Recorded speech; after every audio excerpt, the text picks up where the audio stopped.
All right, cash call, everybody. Welcome back. Dale Archdekin and Brian Curtis, ready to crush it for another week. So glad you guys could join us. We are live in Facebook now. And Brian, I've had some interesting conversations today, man. And I was pulling calls for some webinars that I've done, and had some interesting stuff that I thought that might be good for this session. But actually, one of our listeners, Alex Montalvo, sent in a call. And so I have one from Alex that we're going to play today. Yeah, why don't we play that first? We make sure that we get that dealt with first, if that's okay with you. Okay, cool. You're super quiet, by the way, Brian.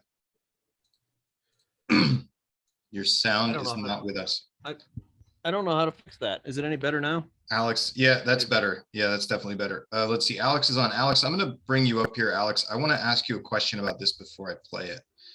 Let me find Alex. We're going to promote the panelist. All right, you should see a little button that says promote the panelist, Alex. There we go. Thanks for joining us on stage, Alex Montalvo. How are you? Hey, Brian. Hey, Alex. Thank you for having me. Bring it in. Just tear it up. All right. So I previewed this call that you sent in. It's a Zillow call where somebody's inquiring on a property. Is this the first time you've spoken to this person? Yes, it was. Okay, so that was the first conversation. You have no other interaction with this person. It was a live transfer, as we are used to, and yeah, it was. I feel like I missed something, maybe discovery, but I thought maybe just book the appointment. Let's do a meet and go from there. That most of what you just said is great. Let's listen to the call, and then I'm going to role play with you because we need to work on your scripting. So when you mute yourself, I'll play the call here.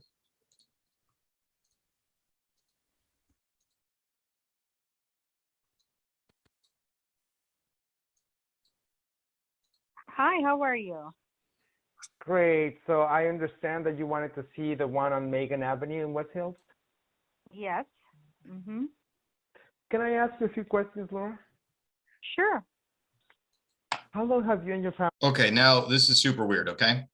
It's super weird. It sounds like you guys have already talked to each other or something because it's entirely too familiar, okay? So listen to this. When they say, this is Alex, I'm connecting you now. And the woman said, hi, or whatever it is. I want you to still introduce who you are and where you're from. And then you said, it looks like you're interested in seeing the one on whatever street, right? The one what, right? So just be explicit. So it should sound more like this. So you say hello, you're going to pretend you're her. Hello. Hello, Alex. This is Dale Archdekin from Amazing Realty. It looks like you're interested in seeing the home on whatever street. When would you like to go see it? Okay. Complete package. This is who I am. This is where I'm from. Or you can also include some best practices because it's Zillow. Let's do it again. You say hello. Hello. Hello, Alex. This is Dale Archdekin with Whatever Realty, a Zillow partner. Looks like you're interested in seeing whatever address on whatever street. When would you like to go see it? Okay. Okay. Full package. All right. So you're going to do it now. So let's turn the tables. You're going to be the agent. All right, Alex. Hello. Yes. Hi, Dale. This is Alex Montalvo with the Remax One. When would you like to see the house on Megan Street? There we go. Okay, good. Now you'll have the full package in there. Okay. So in this case, the woman flowed along with you, but in a lot of cases that can be weird and sort of disjointed. Like, am I in the right place? Am I talking to the right person? Am I talking to a real estate agent? Yeah. What do you think, Brian? I agree with everything you said. And here's what I would say in a more general statement is every lead source, and it's not going to vary significantly from lead source to lead source, but every lead source should have an intro script. And, Dale and I have talked about how we're not going to ask you to memorize 75 different scripts for every single scenario that comes up, but intro scripts have to be memorized. So my Zillow intro script, hey, this is Brian Curtis, Curtis Realty Group. Looks like you're interested in 123 Main Street. I have time to show it today or tomorrow. Which of those days works better for you? And your script was fine too. Mine's not necessarily better. It's just different. I feel comfortable with it. I've done it for 100 years, so I've got that. But whatever it is, it's got to make it sound like it isn't your first Zillow call. Got to make sure it isn't your first Ylopo call or whatever company you're working with. And let me just point out some of the differences real quick. Zillow, Realtor.com, live transfers, sign calls, those high intent leads.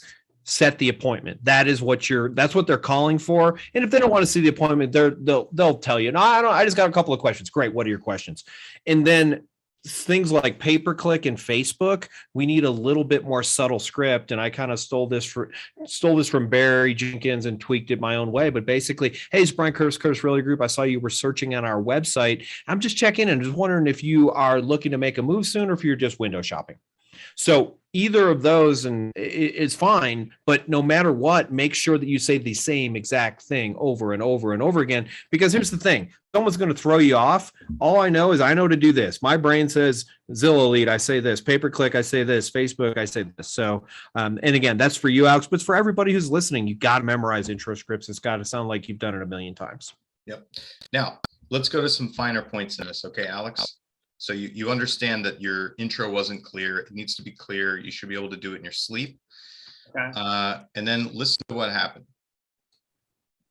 Ask you a few questions, Laura. Understand that you wanted to see the one on Megan Avenue in West Hills? Yes. Mm-hmm. Okay. So we've established she wants to see a house. You just said, I understand you want to see this house, right? She said, yes. Now let's listen. Let's see if she gets verified or gets the answer she's looking for, which is yes, we can see the house. Listen for it. Can I ask you a few questions, Laura? No. Okay. Did we tell her she can see the house? Did we tell her she can see the house, Alex? No. No. At So all. she's flapping in the breeze, and now some strange salesperson who barely introduced himself wants to ask her questions and ask for permission to do so. Okay. Let me ask you something. Base answer. Did she call a stranger because she wanted to be asked questions or because she wanted to see a house? She wanted to see a house. Yes. All right. So give her what she Ding, wants. ding, ding, ding. Yeah. So basically just say, great. You know what? We're going to get that set up for you. Then go into your question. And you don't even need to ask permission to ask questions. Okay. Okay. It's a very subtle shift, but at least tell her she can have what she wants, even if we're going to take it away later, even if we're going to change our minds later, or even if we're going to discover that she can't get in there, or in this case, that it turns out to be a 2-story and she's looking for a single-story living, right? Which is what happened in the call.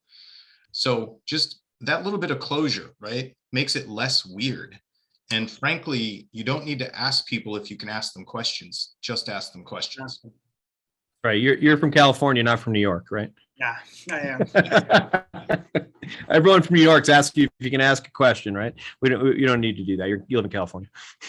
Just ask the question. You're good. Yep. All right. So that's the feedback that I have for you there, Alex. Thank you. And then you went on to book the appointment to show it to her. But the only thing that you learned in the discovery is that she wants 1-floor living. And that's pretty much it, right? Yeah. And then you went on and showed her the house. No problem that you're showing her the house, but there was a lot of time spent about whether it was 2-story or 1-story or whether you could show it or not. When, again, you want to get the full who, where, when, why, what, and how much before you go see her in person. Okay. And you just do it conversationally, right? Not like you're running down a checklist, just do it conversationally, like you're having an interesting conversation with somebody and you're going to get all the who, where, when, why, what, and how much. It's going to build more rapport with her. That's going to make it less likely that you're going to lose her before you actually get out there to show the property to her. Wow. Absolutely. Okay. Alex, great to see you, man. Appreciate you jumping in. That's awesome. All right. Good seeing you, Alex. Thank you. Thank you, guys. Thank you. Let me stop my share. There we go. Brian, what do you got for us today? Well, I've got a call that's not very good. I guess that's the thing I had last week, but that's okay. And I really want to emphasize to people how important it is to be a salesperson, to take control, to ask questions. We saw it, Alex. One of the things, we made a little bit of, pushed him back and say, hey, you should give them the prize, if you will, so that they'll, it's kind of law of reciprocity, which is what Dale's saying there. Hey, if I give you what you want, then you're more likely to give me what I want. So let's give them that. But we've got to also understand that we need to ask good questions and we need to figure out where people are going. And here's the thing, gain control. When you seem lost, I don't want to work with you. And there's a little bit of that happens in this call. And so anyway, I'm just going to play it. It's not our best call, but that's okay. We're learning and growing just like else out there, right? That's why we're here. Brian, you and I wouldn't have a job if everybody did this stuff perfectly. You know, it's funny. I've said that even if you want to take that to the next level, you know, all the stuff that Dale and I coach, most of you who are listening are aware of what we're coaching. And I'm not just talking about calls, but following up and doing database management, all this stuff. Real estate would be impossible if everybody did the things that we train people to do. I'd quit. It'd be impossible. Think how much competition there would actually be if everybody followed up at least 10 times, if everybody had a good database, if every, you know, so thank God, you know, that people don't want to do the right thing, but those of you who watching, clearly trying to learn. Let's revise this. We only want 10% of you listening to do anything that we say. Okay. Exactly. All right. Let me hit play. And of course, it's not going to work. I need to get a new video player or a new audio player because I just can't get this one to work consistently. So while you're doing this, Alan, oh, sorry. Hey, it's Amanda with, do you have Dean in Bola Vista? Right. What kind of questions did you have for me? Are you with the? So let's just go back to Alex, right? What exactly did we tell Alex? Have an intro script, say the same flipping thing every single time, and it's not, what kind of questions do you have? It's, hey, this is Brian Curtis Realty Group. Thanks for taking my call today. You know, you're interested. They told me you're interested in 123 Main Street. When would you like to go take a look at the property? Or you can do this. You can say, I have time both available today or tomorrow, which works better for you if you want to do a slot close. Either of those are good. I will say this. This came up on role play for us this morning. Don't slot close somebody really hard in the first 7 seconds you meet them. And here's what I mean by that. Hey, this is Brian with Curtis Realty Group. I know you want to see 123 Main Street. I can show it to you today at 3 o'clock or tomorrow at 11 o'clock. Don't put yourself in that bind. I'm not saying that's not a good thing to do when you've established rapport with people and show that, but you've been on the phone with this person for 7 seconds. Don't put them in the only options that they have are the ones that aren't available to them. So today or tomorrow is a fine slot close in that scenario. Yeah, I want to point out the issue that she did here, which is what questions do you have for me, right? So she invited questions about the property that she may not be able to answer instead of going to the appointment. And what it does, it ends up setting the tone of the conversation. We're now the only thing we're doing, the majority of this conversation, it's 12 minutes long. We're not going to listen for 12 minutes in case you guys are already quit. But we're going to listen to about three or so minutes of it. But if the same thing happens over and over again, it's not really having the effect that we want it to do because the wrong person's in control of this conversation. So let's listen to it. Buyer's agent, I guess. Yes. I would, I am a buyer's agent. It looks like the house was listed about 4 days ago and it's still available. Let's see. Submit all offers by today at 12 p.m. Are you interested in it? So here's the problem with what she just did, in my opinion. I don't know what time this phone call was at. Let's just assume for the sake of conversation, it happened at 8 o'clock in the morning. But what in essence she just did is potentially talk this guy, I got to go and see it. Like we find out later he lives out of state and it doesn't matter. He can't go see it this afternoon anyway. But do we really want to talk him out of this? We're 53 seconds into this phone call and you already told him, to Dale's point with Alex, you can't have what you want. Right. Don't do that. I know. So this is the problem is, man, we say this all the time. We deal with it all the time. We hear it all the time, is that agents, these salespeople get fixated on the house, right? Oh, you called about 123 Main Street. I have to only talk to you about 123 Main Street and whether or not you can have it. Oh, sorry, you can't have it, right? We're done. Detach yourself from the property. Detach yourself from the property, right? You are going to sell them anything that works for them, that they can afford, that they're willing to purchase. It doesn't matter what property they called about. It doesn't matter what property they currently live in. You've got to just talk to them. You need to, I always say, your job is not to be an info desk. It's to determine, are you a ready, willing, and able buyer or seller? Right. And let's just another mindset around the same thing. What Dale said, I'm just going to come at it from a different direction. Do you own the house? No. Therefore, you cannot sell the house. You can't. You don't own it. You can't sell that house. You can convince somebody to write an offer on a house. I'm not saying you can't do that, but you can't sell the house. What are you selling? I don't know about you, Dale, but I'm selling my service. We're selling So service. why in the hell am I talking about this other stuff? Because I can't fix the house. I can't make it better. I can fix myself. I can do better things. So focus on what you're selling, and what you're selling is yourself and your service and your company and that stuff. You can sell that. Sell that. Stop trying to sell a house because you don't own the flipping thing.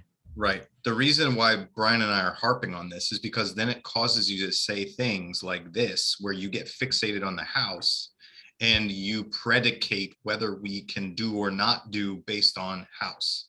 And this house happens. That's why she's reading off that you have to make offers by a certain time and then asking him if he's interested in it, versus spending her time discovering who he is, why he's doing this, and whether he can do it. Right.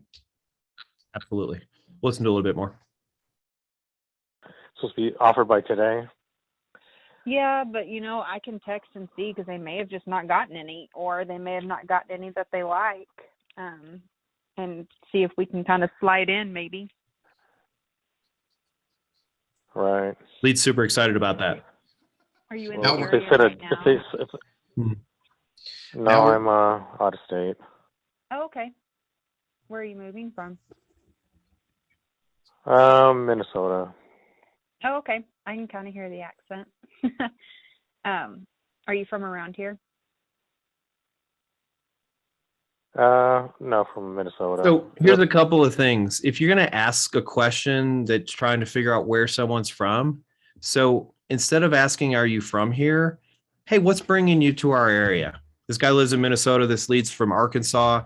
What's bringing you to Arkansas? Because clearly the guy wants to buy a house in Arkansas, or he wouldn't be talking to, or it's just a goof. But this guy wants to buy a house in Arkansas. So don't ask him if he's from Arkansas. I mean, there's a real good chance that that's a no, and you see what happens. Like, no, that's weird. Brian, not to disparage your state of birth or origin, but I'm from New York. Okay. So people only go to Arkansas because they meant to be in Arkansas, right? If they're moving there, I assume you don't accidentally wind up in Arkansas usually, right? You have a purpose of being there. Okay. So yeah, that's, to your point, that's a much better question to ask. Yeah. So again, Dale and I aren't asking you to memorize scripts. That's a question that it just makes perfect sense. Perfect. What brings you? Why are you moving to Arkansas? Oh, I got a job with Walmart. Okay, that's about 80% of the people, by the way. I mean, and I'm Brian, not really kidding. Why did you move to Arkansas? Family. Oh, my ex-wife had family. My ex-wife had family there, and we wanted to be near family. Got it. All right. So very specific reason for going to Arkansas. Yeah, like my wife says it this way: like until she moved to Arkansas, it was one of the 4 A states that she learned in 4th grade. No one thinks about it. So, yeah, I'm originally from Kansas, and I know Arkansas. We would go to Arkansas, but it's not like it's not like a big destination place.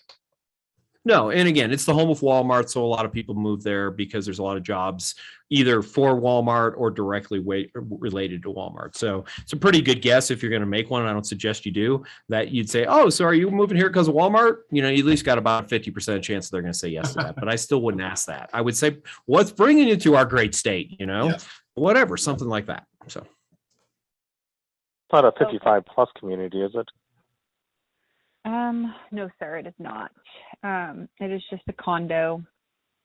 Are you looking for a 55 plus community? No. No? Okay. Can you see the disclosures at all? Do they have a disclosure statement? See. They do. They have a seller property. They also have the covenant and the lead-based paint attached. And then I'm not going to torture us anymore. But I will tell you that one of the things that also happens is we read about 1/3 of the property disclosure to this guy, and so I'm not sure what happened in this with this call. To be honest, this agent's significantly better than this, but when we're not in the right mode, when we're not in the right frame, we have a tendency to just, oh, what does this guy want? That's my educated guess with what happened with this. In my opinion, this conference is really It is really boring. I almost fell asleep and I had to listen to the whole 12 minutes. So Yes. I only made you guys listen to 2. I want to level shift the conversation, right? In listening to this. So I probably pretty quickly shifted to, yeah, Brian, you know what? I know it can be pretty like confusing and frustrating to try to do out of town shopping to a place, place that you're trying to move to. So here's what we can do. And you and I are going to jump onto a Zoom call. We're going to look at stuff together. We will be able to, look up the same information that I have so that you can get it in real time. And if there's anything that we can't find, I'll go and get that for you. So can we jump on a Zoom right now? I'm available. I can shoot you the link over, right? And then you're going to say yes or no. And if it's no, then I'm going to schedule another time that we're going to do that. Unless you're going to be coming into town, because with out of town buyers, I mean, how else are you going to do it? Right. And so here's what I'm hearing Dale say also. He gave the exact process. Let me cover what the logic is behind the process. Is I can call anybody and they can read the stuff out of the MLS. They can send me seller property disclosures. They can send me lead-based paint disclosures. They can do research on that house. That is not what I need. And I may think I need that, but that's not really what I need. What I need is for someone to help me put together a plan to get from Minnesota to Arkansas in this case and have a place to live. That's my objective, right? I'm assuming, maybe I should ask that question, but so what's your time frame? Oh, I want to move there by June. Why am I moving there? I got a new job. What can I do to help you get what you want? Instead of just giving you data and hoping that you can process it and help yourself, why don't I be in charge? Why don't I say, look, Dale, I really appreciate it. Let's assume we're on that Zoom call. Hey, this is what I'm going to do. I'm going to pull up all the houses that meet your criteria. I'll show you all those houses. We'll pick some.